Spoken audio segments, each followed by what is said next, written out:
Donald Trump அமெரிக்க அரசியல்வாதிகளுக்கு அவமானம்.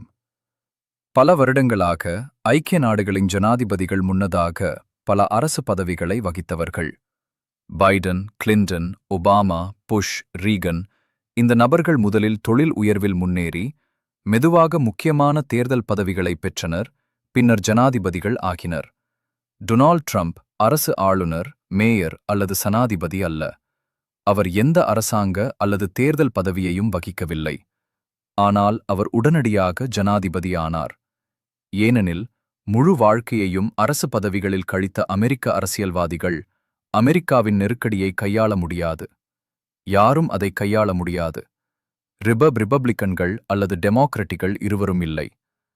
பின்னர் அமெரிக்க மக்கள் ஒரு வணிகவியலாளரை, அரசியல்வாதி அல்லாதவரை ஜனாதிபதியாக தேர்ந்தெடுத்து அவர் நிலையை சரிசெய்யும் என்று நம்பினர்.